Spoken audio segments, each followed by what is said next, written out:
Welcome to The Explainer. Today, we're diving into an absolutely incredible mountain monument.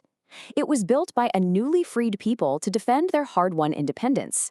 And honestly, it's an architectural marvel that continues to watch over the Caribbean to this very day. Here's our roadmap for today's explainer. 1. A nation born in fire. 2. Vision of the Citadel. 3. An engineering marvel. 4. The cost of greatness. And 5. A symbol of freedom. All right, let's start with Section 1, a nation born in fire, from richest colony to first Black republic.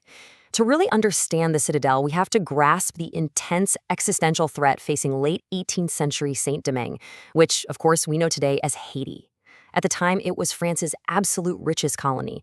But you have to remember, this immense wealth was built entirely on a brutal system of slavery, forcing thousands of Africans to produce sugar, coffee, and indigo under just horrific conditions.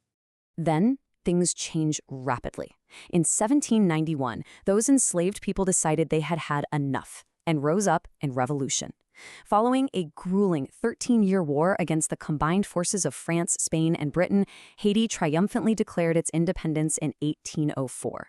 But pay close attention to what happens right after. Construction on a massive fortress kicks off in 1805. Because, you see, freedom came with a terrifying, very real threat that an angry, embarrassed France would return to restore slavery. They absolutely had to prepare. That brings us to Section 2, Vision of the Citadel and Defending the Mountains. Enter military commander Henri Christophe, the man responsible for protecting northern Haiti. He had this wild, ambitious vision for a fortress on Bonnet-à-l'Évêque mountain that would make the nation virtually unconquerable. And his defensive strategy? It was brilliant in its ruthless simplicity. First, you spot enemy ships early thanks to the extreme altitude. Second, everyone retreats up into the mountains. Third, you burn the coast. You destroy all the supplies so the invading French would literally starve. And finally, you defend the nation from a stronghold that no army could ever hope to reach, let alone breach. Now here's a fun little detour. You'd probably assume a king names a giant monument after himself, right? And originally, this was actually called the Citadelle Henri, but the reality is that the modern name Laferrière comes from a local coffee plantation that was situated right up there on the mountain. After King Henri Christophe died in 1820 and Haiti reunified, the country purposefully swapped out those royal names for local geographic ones. It just wasn't about the king anymore. It was about the land itself. Section 3. An engineering marvel of unmatched scale in the Americas. Let's talk about the physical reality of this place, because the scale is just staggering. First off, it sits a dizzying 3,000 feet above the northern plains of Haiti. That immense elevation wasn't just for show. It provided the ultimate vantage point. Haitian forces could spot the sails of an invasion fleet miles and miles out into the ocean. Basically, no one was ever going to catch them by surprise. And then you get to the defenses. The fortress is protected by massive, solid walls that are several feet thick and rise more than 130 feet high in some places. I mean, getting an army up a 3,000-foot mountain is a nightmare on its own. Trying to get them past 130-foot thick stone walls? Near impossible. But wait, it gets better. If those walls weren't intimidating enough, it absolutely bristled with firepower. The fortress was armed with roughly 365 cannons. And the best part? Many of these were actually captured from the very European armies they had just sent packing.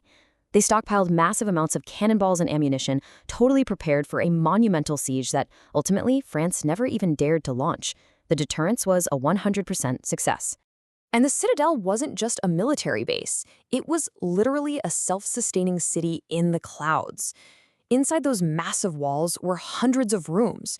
We're talking giant water cisterns, food storage that could feed thousands of people for months, secure powder magazines, huge barracks, and fully active workshops. They had everything they needed to survive a prolonged attack without ever having to rely on the outside world. But, as we know, incredible monuments never come for free. Section 4, the cost of greatness and the heavy toll of construction. Achieving this level of engineering required an immense and really sobering sacrifice. It took 15 long years to build, with a staggering workforce of nearly 20,000 people laboring on that mountain. And the human cost was just devastating. Thousands of workers died from accidents, from rampant disease, and from the sheer crushing exhaustion of hauling stone and solid iron cannons up a steep mountain peak. We always have to remember that this wasn't just built by the decrees of ambitious leaders. It was built by ordinary men and women. The Citadel stands today as a profound monument to their fierce determination. They literally gave their lives hauling those stones up the mountain to ensure that their new nation and their children would never, ever be enslaved again.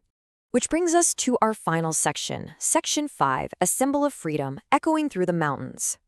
Its modern legacy goes way beyond just being a cool tourist attraction for history buffs. Back in 1982, UNESCO globally recognized the Citadelle Laferrière as a World Heritage Site, alongside the Ramires Complex and the absolutely stunning Sanssouci Palace. And the relationship between these specific sites is so crucial to understand. While the Citadel was this impenetrable military defense high up in the clouds, the Sanssouci Palace sat right at the foot of the mountain, serving as the administrative and royal heart of the kingdom. Together, they functioned as an interconnected nerve center for the First Black Republic, forever recognized on the world stage. So we have to step back for a second and ask, why does this all matter so much today? What should you really take away from this explainer? What does a giant fortress of stone actually tell the world right now? Well, it tells a story of courage, of resilience, and of self-determination.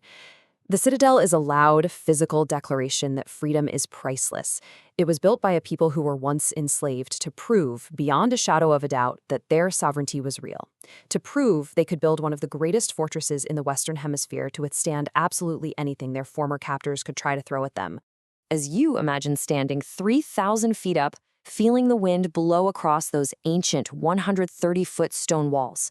Think about how that wind carries the voices of generations who flat out refused to surrender. Liberty was won here, and its legacy still echoes through these mountains. But it leaves us with a pretty powerful question today. If a newly freed people could literally move mountains to protect their liberty, what are we willing to build to protect ours?